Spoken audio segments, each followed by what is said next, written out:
Souvent vus comme des êtres différents, les enfants autistes ont beaucoup de mal à trouver leur place dans la société. Cette pathologie reste encore très peu connue du grand public. L'autisme, c'est le syndrome encore appelé syndrome envahissant du développement. C'est-à-dire c'est un ensemble de facteurs qui troublent le développement de l'enfant. Selon les spécialistes, l'expression des symptômes de l'autisme varie d'un sujet à l'autre. L'autisme ne se manifeste pas de la même façon. Il est caractérisé par 3 éléments. L'absence de communication. Les stéréotypes sont des mouvements répétitifs que l'enfant va faire. Il sera tout le temps en train de faire la main ou tirer l'oreille ou se taper, se cogner sur le mur pour des raisons inutiles. Troubles neurodéveloppementaux dont les causes ne sont pas entièrement comprises. L'autisme résulte d'une interaction entre des facteurs génétiques et environnementaux, expliquent les spécialistes. Les facteurs environnementaux, c'est-à-dire des toxines, tabagisme.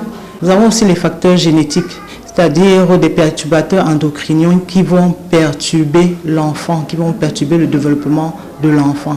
La prise en charge précoce permet une meilleure intégration de l'enfant dans son environnement en tenant compte de ses besoins. Alors la prise en charge précoce permet que l'enfant puisse facilement intégrer la société parce que généralement ces enfants sont mis en retrait puisqu'on ne sait pas généralement dans quelle catégorie les mettre. S'il faut les mettre à l'école normale ou alors il faut les mettre dans une école spécialisée.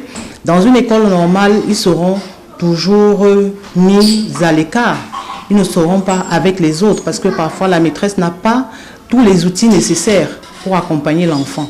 Les spécialistes recommandent la patience, l'écoute, l'observation avec ses enfants et surtout d'éviter de leur donner des boissons gazeuses car celles-ci peuvent contenir des perturbateurs endocriniens qui affectent le fonctionnement et le développement de l'enfant.